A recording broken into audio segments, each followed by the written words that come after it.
Barangay Sandayaw, sakop ng kwan, Gilungan, Negros Oriental. Noong hapon, mga 4:30 bumaba kami sa barangay, sa kaming seksyon. Andun na kay kwan, Lieutenant Angkan. Hanggang umabot ng kwan, ng gabi kami doon sa barangay. Mga alas 8 ng gabi, nag-jump po kami galing barangay, tapos umakit kami sa taas sa high ground. Nakipay namin yung high ground. Mga pag-alis namin sa kwan, wala pang mga isang oras siguro, naka-establish kami doon, harboring kami doon sa high ground. Na-monitor namin sa radyo na Icom 434 na may nagsalita doon na kwan, yun sa radyo na hanapin mo yung mga bisita natin kung saan hotel natulog. Ibig sabihin nun, kami na yung kwan, yung mga bisita, tapos yung kung saan natulog kami na high ground, ibig sabihin nila ng hotel. Kinabuha mga 4, nandiyan po kami, pumunta kami sa kwan, sa area sa objective. Pagdating namin doon sa baba, may high ground na hindi na masyado mataas, may bahay na dalawa. May naupihan kami na kwan, mga kalaban, bilang namin yung mga 8. Pero kwan yung malapit na yung anniversary nung kwan, yung CPPNP. Nung nakita namin yung mga kalaban, nilapitan namin, tapos nagkaroon ng kwan, yung kwentro. May na-recover kami ng isang kwan, isang Armalite, isang importin, tapos isang carbine. So, nag-istipot kami doon sa kwan, nung na-clear na namin area, lumipat kami sa kwan, sa isang high ground. Umabot na ng kwan, mga alas 4 ng hapon. Umakit kami doon sa kwan, sa isang high ground na medyo mataas. Pero sa paligid doon may high ground pa rin na kwan, mataas pa rin doon. Nakita namin yung kwan, nakita namin yung maraming tao sa paligid sa mga high ground. Yun pala mga kwan na, mga kalaban na, mga entry na. Napaligiran na pala yun, mga kalaban. Tapos nung magkaroon ng putukan na, yung dito sa yung pumuputok pa dito sa banda sa kaliwa namin, doon kami nakiksabay sa putukan din. May lipat naman sila doon sa ikuan. May mayroon putok na sa kanan yung nagawa namin. Ikot-ikot na kami doon sa high ground na makabira namin hanggang Pero team leader ka doon? ako kan ako, team leader na. Team leader ka doon? Oo, team leader na, dalang team kami. Team leader na sa kwan, section to, sa team to. Tapos nung napansin namin na kwan, parami na yung kwan, mga kalaban. Kasi doon sa area na yun, doon i-held yung kwan nila, yung celebration nila sa anniversary nila. Oo. Doon nila i-held. Tapos, inabutan kami ng dilim. Halos maubos-ubos na yung bala namin. Tapos ng bandang alas 8, may ispanang, wala nang alas 8, wala nang putukan, tapos biglang may pumutok na isa niya, plus sniper. Yung radyoman namin na PFC, yung tinamaan sa kwan, sa liig. So, liig. Tama na, isa lang. Patay yung PFC. Hanggang na abutan kami ng kwan, alas 12 ng gabi. batalyon commander namin noon si Juan pa, si Colonel Javier. Tapos nung inaabot na kami ng Juan, mga alas 12 ng gabi, plano namin mag-exit na kami sa area. Kasi wala na, ubos na yung Juan. Alas maubusan ng bala, wala nang, oo. Hindi kami nagkuha ng supply. Gabi man, gabi na, nabutan kami ng gabi. Tapos yung ginawa namin yung patay, binalot na namin sa Juan, punso. Tapos tinago namin yung bala yung patay. Yung plano na balikan lang kinabukasan pag na. Para yung patay doon sa gilid ng high ground na masukal, doon namin tinago. Ngayon, nung umixit na kami, yung nakita namin yung Juan, nandun pa rin yung nakuligiran na ng kalaban yung high ground. Hanggang sa lumabas kami, mga bandang alas 4 na sa Juan na kami, naka-exit na kami sa area. Oo, naka-exit kami. Biglang pumutok na malakas. Yung high ground na yun ang pinasisyonan namin, inassault nila. Inassault ang kalaban. Pag-alam nila doon pa kami. Doon na kami sa, bigat balatan nila yung area na pinasisyonan namin. Pero pag-alam ng kalaban doon pa kami. Nung monitor namin sa radyo, sabi ng NPS na monitor namin para Pro 34, sabi niya mayroon na iwan dito nga Juan, yung PY, yung ibig sabihin yung patay. Yung patay naman, di naman nila ginala, pinabayaan na doon sa area. Tapos pag-exit namin sa Juan, doon na kami sa baba, sa clear na area, hanggang bumalik namin sa batalyon. Pagkadating namin sa batalyon,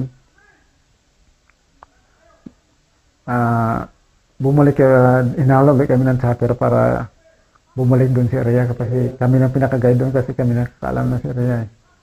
Hasta ma-recover namin yung patay. Ma-recover namin yung patay sa area. Yung baril dala namin. Hindi namin yung baril. Patay lang kasi kung dala namin patay, mahirapan kami umikip rin. Kasi yung plano nila, pagdating ng madaling araw, nirasap nila yung area. Alam nila kulang na kami sa mabalawan. Nirasap nila yung area. Ayun, pag ano yun, binalikan din nyo? Binalikan namin ako. Maga na. Sakay na kami ng Juan. Halo kami ng chopper, tapos binalikan namin yung area kasi kami yung nakakaalam doon. Sa area na yun. Buti, nakapagili pa yun ang ganyan. Pero kung marasap kayo doon. Kung hindi namin ginawa nila umiksit, maubos kami, rasapin nila kami nun, kasi wala na kayong bala, kulang na sa bala. Tapos kung dala-dala na namin yung patay, mahirapan na kami maka-exit doon. Yan nung bumalik kayo, nandun ba yung mga kwan? Pagbalik namin doon, yung mga kalaban, maroon pa rin doon, kalat-kalat pa. Kalat-kalat. Nakikita pa rin kayo? Oo. Kasi doon yung pala, marami sila doon kasi doon yung hill nila yung kanila. Plenum. Kaya marami doon. 1998, nalipat yung batalyon namin sa Juan, sa area ng Silay City, Negros Occidental. Doon sa may malapit sa Central sa EDSA. Doon naka-establish yung batalyon namin. Tapos kami, mga Charlie Company, doon kami sa area ng Barangay Kapitan Ramon. Tapos mayroon kami isang detachment sa area nilang Kwan, Ibi Magalona, pero sakop pa rin ng Kwan. Ibang bayan na sakop ng Negros Occidental pa rin. Yun ang pinakamalayo ang detachment namin, remote area na. Bali doon yung sa detachment ay may 23 na 22 na kapgo, saka 2 regular na kasama namin. Hindi ko lang makuha kung anong pizza yun. Nung umaga na yun, nung conduct sila ng patrol sa area na yun. Nalimin na sa lubong sila ng isang tao. Hindi naman kilala ng mga kapwa kasi yung karamihan ng kapwa roon. Yung tao na nakita sa lubong nila, dayo. Saka yung may daladalang sako,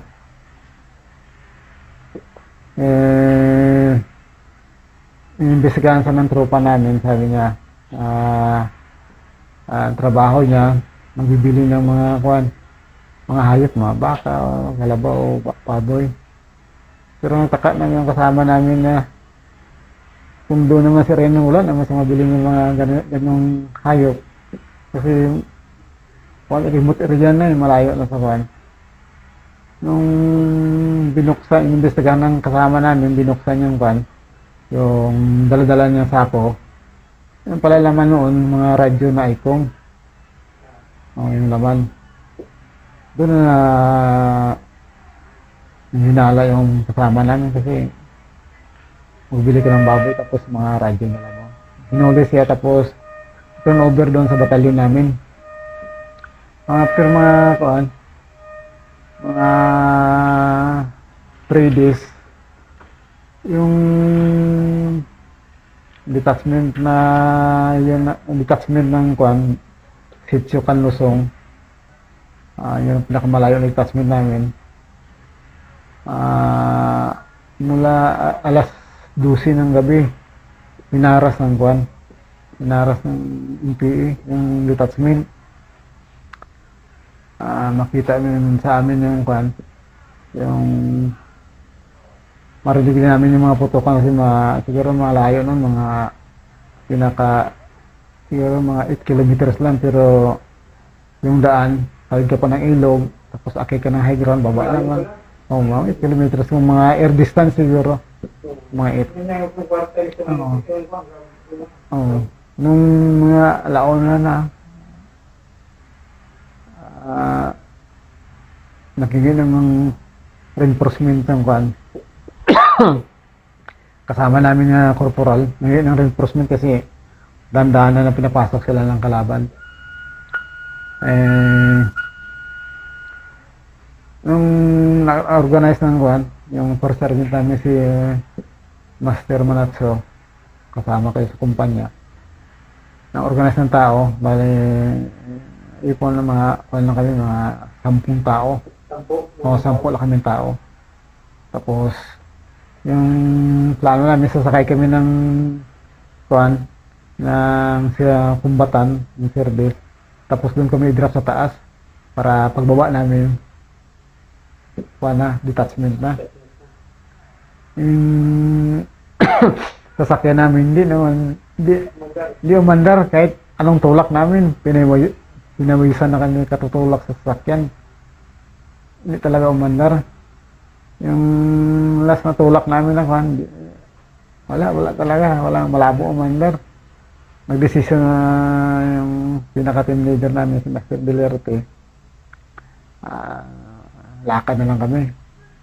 Nung mga bandang siguro malapit na mga quarter to ito, nag-jump up kami, 10 tao kami. Lakad na kami sa daan kami sa kalsada, papunta doon sa sunod na barangay.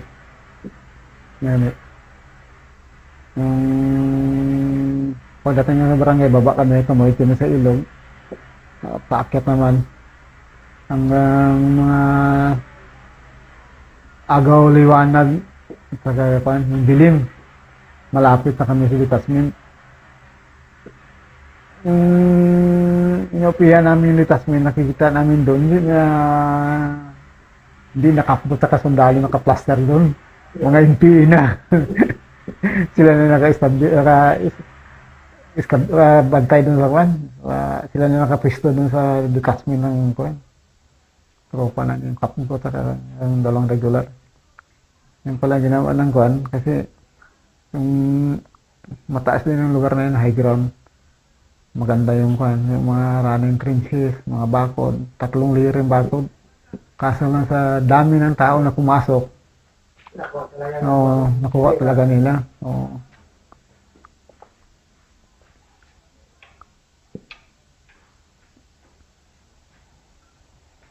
Marami po, sa dami nilang pumasok, nakuha nilang detachment. Pasok, nasira nila yung barricade, yung bakod. Hanggang nung nilapitan namin, nagkaroon pa ng enkwentro. Mga siguro, di maabot ng mga isang oras. Then, hindi kayo na-detect ng kalaban na approaching kayo. Oo, hindi kami nakita kasi Madilim pa. madilim pa. Madilim pa. Oo. Kumpiyansa yung kalaban Ang kumpiyansa sa kalaban, wala pang reinforcement. Pero nung nalapitan na namin yung detachment, wala kami nakita ang kapgo, wala kami. Yung pala puro NPA na. Sigaw-sigaw kami na kan sa baba, yung pala NPA na doon sa taas na plaster. Tapos nagkaroon ng encuentro. Hanggang nang nagliwanag, dumating yung MJ. May isang MJ dumating. Yung nakita ng rebuilding na may kuhan, may MJ na. Okay na, mixit na yung kalaban. Pagkita namin sa taas, nung nakuha na namin detachment, may mga naiwan doon ng mga gamit ng kalaban, mga bandoler, magasin, wala ng baril, tapos siyam na body count naiwan doon sa loob ng mismo ng detachment o kampo. Siyam na body count. Tapos mga pagkuhan na, liwanag na mga alas 6, dumating yung MJ, isang chopper, bumaba na doon si Kwan yung bumaba na si Kwan, si Captain ang kapitan ko ng CO namin sa kumpanya. May dala-dala rin sa mga tropa. Pag clear na namin Kwan, yung sa taas ng detachment, yung exit na ng kalaban eh. Yung estimate doon ng Kwan, yung estimate ng detachment ng commander yung sa kalaban sa higit 100. Oo, mga 130, 150. Mga bata. Mga bata pa siguro, mga 17, 18. Kaya sabi ng detachment commander sa Kamakapwe, pag tinamaan, sigaw ng nanay eh. Sumasablay din sa kan, mga bakod. Tapos, nung clear yung detachment, naiwan ang tropa, doon inabol namin ng kalaban sa likod ng kwan. Doon kami dumaan din. Sinundan namin yung tracking ng kwan. Pero hindi yung naabutan na yun. Oo. Nung siguro nakalakad kami mga isang oras, aabutan namin yung kwan. Medyo distansya na sa kwan. Sa area. Nagkaroon naman na ulit ng putukan. Kwentro naman. Pero wala ka lang kaming recover ng mga kwan. Ano to? Yung mga gamit, yung nagsalubungan ng ba. Sabay takbo na yung kalaban. Palis na. Ako, negros na kwan. Silay. Oo. Oo. Ibugan silay. Oo. Yung parang, hindi na ninyo sinundan talaga na kwan. Hindi na ninyo binagboso. Oo, sinundan namin yung kwan. Nung daan nila. Oo, marami din mga kwan, mga dugo. Oo, yung pinakakwan. Wounded. Tapos may hostage pa sila na babae. Buntis yung asawa ng kapgo. Hostage nila yun. Nung siguro mga hapon na mga alas 4, bumalik na yung babae. Yung asawa pinakawalan. Yung may mga wounded na mga kapgo. Kapgo. Walang mga patay. Wounded na mga kapgo. Kasi nung wala nang bala yung 60, may 60 sila dito sa yun eh. Wala nang wala nang baril, wala nang recover, nakakuha ng kalaban wala. Oo. Kasi nung napasok ng detachment, marami ng NPA pumasok, umatras na sila sa low ground, sa cliff. kasama yung handler, Ah, yung pinaka-detachment commander. Oh, kasama. Doon na sila ng tago. nagpako kayo sa gilid. Gilid na sila ng tago. Sinunog na ng, yung nakubo-kubo, sunog na. Sinunog ng NPA. Tapos yun, asawa ng kapgo yun, pinakakuha nila, yung nila. Pa-exit na sila. Tapos iwan yung patay, siyam na patay, tapos yung mga magasin. Bandular yung mga magasin na plastic. Ang gamit nila. Yun na, mga alas 4 bumalik yung babae. Sabi niya, oo. Marami na yung kwan, marami na yung PA. Tapos mga bata pa. Galing kwan yun, yung bandang occidental yung PA na po. Oo, yung PA. Bali, pinaka-test mission nila yun. Oo, kasi mga bata pa. Objective nila yung Oo, yun. detachment. Kasi nahuli doon yung pinakamataas na commander yun sa kwan. Pero kung hindi pala kayo na gano'n, nakapag-report ano? Oo, kung... Mag-stay pa yun doon sila. Oo, mag-stick up pa. Siguro na, tagal na naka-establish na doon kasi sinunog nila yung makubo yun ng kwan eh. Yung bala ng 60 namin doon sa detachment niya, sa 2,000 rounds, Bible na lang naiwan. Yun, tumakbo na yung kwan. Tumakbo na yung nagtago na sila, exit na sila kasi wala namang bala.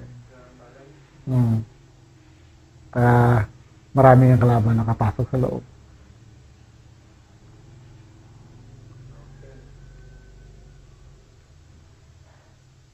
Kasi wala, isipin natin.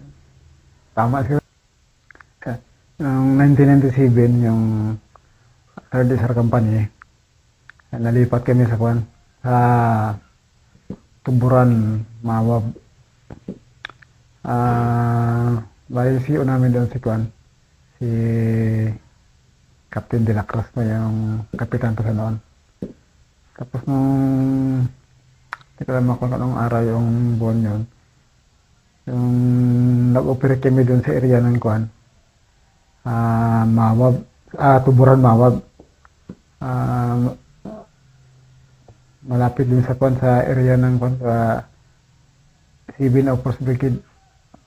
Nung nag-jump po kami madaling araw, mga alas 3 siguro, alas 2. Hanggang marating namin yung kwan, sa yung area. Nung pumasok na kami sa area, marami na kami monitor ng kwan, mga sa ICOM. Ang tawag-tawag, monitor namin sa kwan na, sa ICOM na. 434. Bali, dalawang grupo kami noon. Yung isang grupo nagdala si CEO. Tapos yung pangalawang grupo, si Captain Claros po nang nagdala. Ibang area din nila. Bali, doon sa plano siya, makalapit lang kami yung pasok sa area, sila yung blocking. Nung pagdating namin doon sa objective na sa area, malakas na yung kwan, yung pumapasok sa kwan, sa radyo, sa ICOM, monitor na namin. Yung plano ni CEO, yung tatlong team kami, hiwalay-hiwalay sa area, i-clear namin, i-scour namin yung area. May team na lang. Tapos doon sa kwan, ako mang pinaka team leader sa team 1, pinasok namin yung clear namin yung low ground, tapos umakyat kami sa may high ground, may isang bahay, mga kwan na yun, mga alas 07 na yun, alas 7. Pag akyat namin sa high ground, nag-upi kami doon, mga isang oras kami naka-establish doon sa taas. Yung si Rosiana, Corporal Rosiana, iniwan ko sa bahay, siya mag-isa doon, yung panay high ground. Tapos yung clear namin yung kwan, yung anim kami, clear namin yung luguran, pero magkalapit lang yung area noon. Distansya makalapit lang, mga siguro wala pang mga 20 meters. Malapit na? Yung distansya na Rosiana doon sa mga taas. Tapos bababa kami sa high ground, low ground kasi may bahay na isa eh. Siguro nung ka-standby kami doon, nag-upi kami doon. Siguro higit isang oras din o mga ganun, isang oras. Nung pinasilip ko si Rosiana, nakita ko yung si Rosiana na grabing sinyas, pabalik daw kami, pinapaypay na kami, pabalik. Natanong ko, bakit?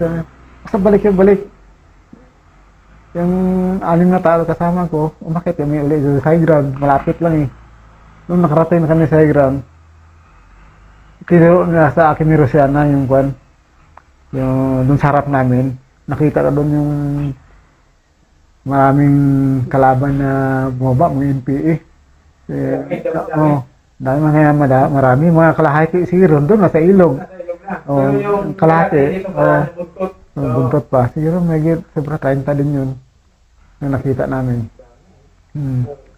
Nung naka-plaster na, isang team kami naka-plaster, yung pinuputokan namin yung kalaban.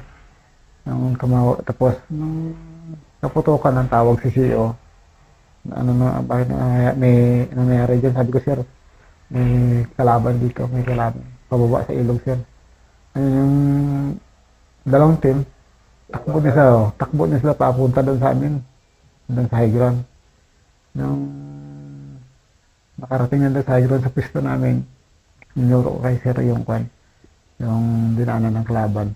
Tapos nakita namin sa open, doon dumaan yung mga kalaban, takbuhan na. Nakita namin sir mahigit mga 1 kilometro na. Tapos malayo na may ilog eh, malapad yung ilog. Pakita namin yung mga tao doon takbuhan. Yung mga barilo, may 1 kilometro na. Pero hindi sila lumaban sa inyo, nakunti lang kayo. Naunahan ka sa inyo. May unahan mo namin. May pumutok din sa kanila pero patras na kunti na. Yung naiwan lang doon, yun ang pumutok. Pero yung nandun sa lugram, yung sa may ilog, wala, takbo na sila palabas. Pa-exit na Pero sila. sa Colinyo doon, meron na agit. Nung May 60 kayo noon, may 60 kayo. wala kami puro imported yung 60 doon sa kawan. Hindi nakaabot Wala yung na kayo 60. pumutok doon. Oo, isang team kami. Oo. Nung pagdating ni CEO, pinaklear sa akin yung lubran, yung ilog, yung dinaanan ng kalaban. Bumaba kami isang team, isang section. Clear namin yung area. Nung paakyat na kami, nakita namin yung wounded. Na-recover. Buhay pa yung wounded. Oo, yung NPA. Pero may baril pa. Wala lang baril. Oo. Kaya na Oo. Kasi tama niya dito sa paa. Paa yung tama niya. Wala nang baril. Hindi na makatakbo kasi yung tama niya. Yun yung explore namin yung area. Na-recover namin yung isang wounded ng NPA. Kata isang radyo na ICOM.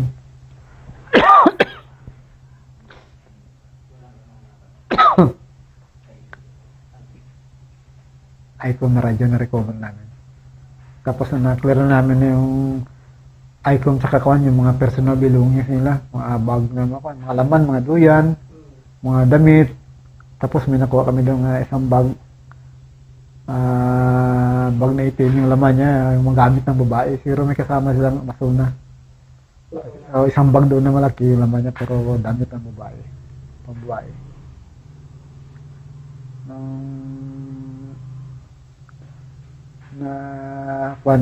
Ginawa na namin yung wounded, ninakit namin sa taas, in-apply ng tourniquet, tapos dinala na sa hospital sa sa Tagum. Tagum na. Oo, Tagum. Doon na yung hospital sa Tagum. Bali, sagutan na ng mayor siguro, yung hospital nung na-recover na kalaban. Tapos, nung nagkita-kita na kami doon sa taas, siguro na-clear na yung area. Yung, nandun na yung isang section na blocking namin. Hindi nila kaya, hindi nila nahabit doon. Oo, hindi nila. Nasundan nila, pero hindi nila nabutan. Yung pala sinusundan ng tropa din yun. Kasi yung sundan din pa. Oo, sinusundan nila. Kita na yung tracking. Sinusundan nila. Doon pala siya sa taas, doon na kami sa baba. Nung bumaba na yung kalaban. Nung hapon na, nag-backtrack na yung kwan, yung isang section. Kitang-kita ng mga tao, ng mga kwan na umalis ng sundalo. So kami ngayon isang section doon, pala kami, tago lang kami doon sa area. Baka sakali bumalik pa yung mga kalaban. No? Doon kami natulog. Natulog hanggang umaga, mga alas 8, alas 9. Ginilagay namin yung area, pinang-areahan, wala na, hindi na bumalik yung kalaban. Wala na, oh. Hanggang, yun, bumalik na kami sa kwan. Bumaktak na kami doon, bumalik na kami sa kampo, sa brigade. Tapos nung organize ng Protein Company na nung na-reactivate yung kwan, yung organize yung Protein Company. Nagbawas na mga inyo senior NCO. Isa rin ako kasama doon na assign sa Protein Company. Action for Sergeant. Master Cadiz. Sila Lisada. So, sila Norbe yun. Hindi yan. Nauna yun.